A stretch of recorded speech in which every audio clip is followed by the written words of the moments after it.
You already know what we're starting with in the redistricting battle. We are getting our first look at the proposed maps of California's redrawn congressional districts. Now, this is part of Governor Gavin Newsom's plan to deliver more Democrats to the U.S. House of Representatives.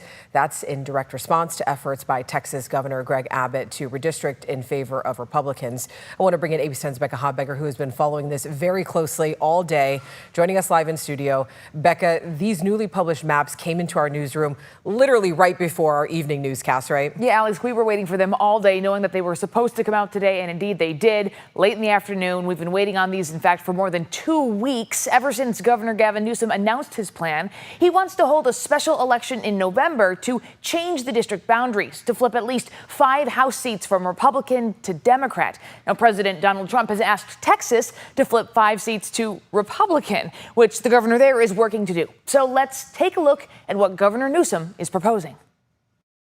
This is the map ABC 10 received late Friday afternoon from the Democratic Congressional Campaign Committee. California has 52 seats in the U.S. House of Representatives. That number is not changing. Currently, 9 of them are held by Republicans. This proposed map targets Republican Representatives Kevin Kiley of Rockland, Doug LaMalfa of Richville and the northeast portion of the state, David Valadeo of Bakersfield and Corcoran, Darrell Issa, representing portions of San Diego and Riverside counties, and Ken Calvert of the Inland Empire.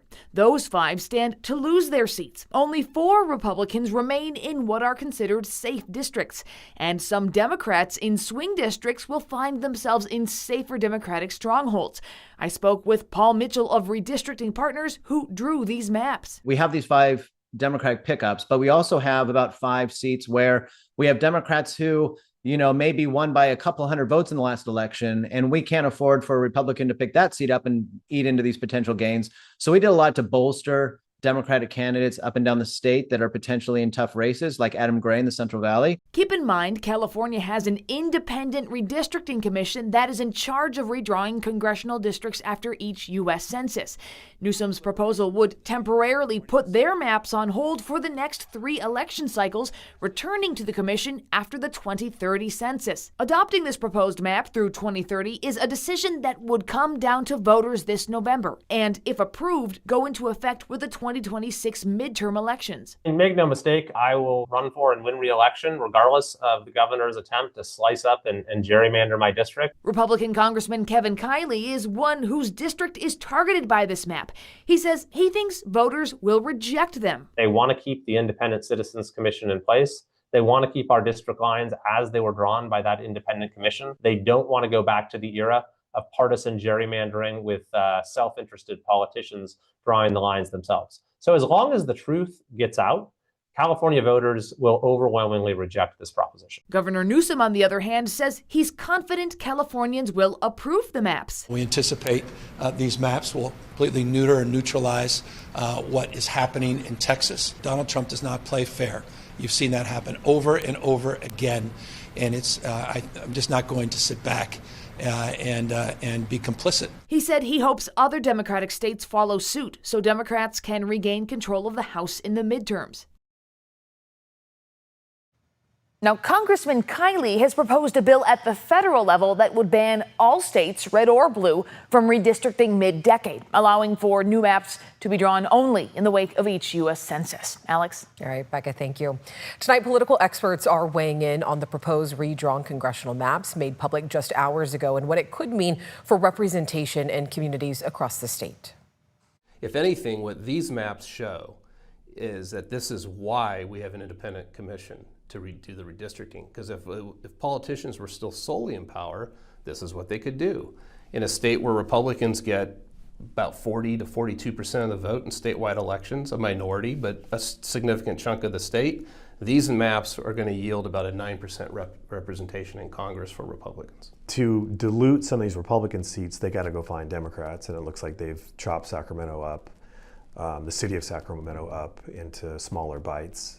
Again, this is going to be the question when voters see this. They're going to say, well, what does East Sac have to do with Tahoe? Or some version thereof, because this is what people would call gerrymandering, right?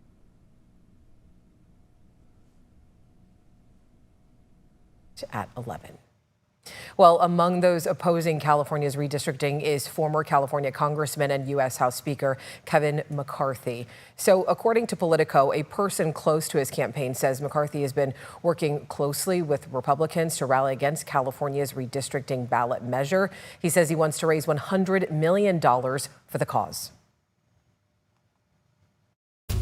When the legislature reconvenes next week, hearings on redistricting efforts will begin. So here are the 4 measures that will be put in front of lawmakers. First, a constitutional amendment that makes this essentially one-time tweak to the existing constitutional provision granting redistricting power to the independent commission.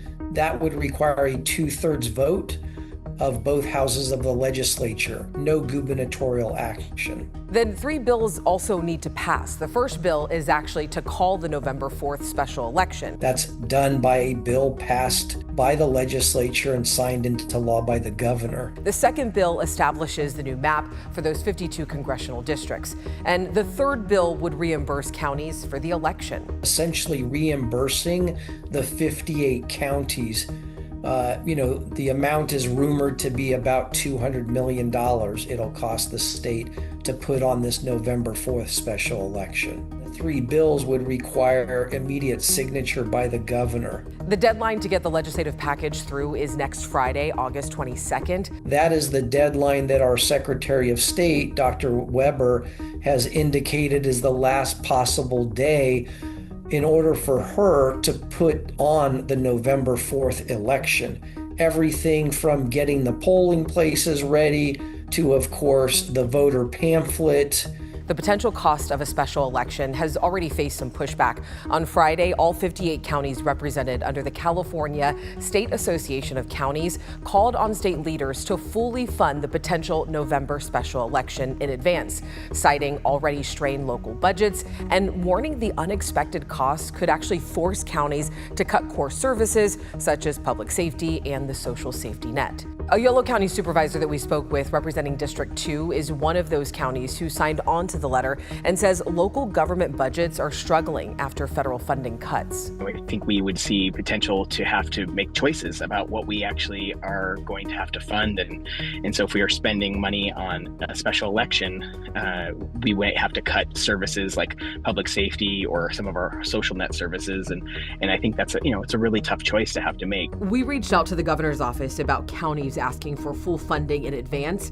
His office directed us to the governor's previous comments. The state of California is going to fund that. And that's what the bill's all about. Now, the State Assembly has also created a portal for people to submit public comment on what they want to see reflected in these maps. A link to that has been posted on our website at abc10.com.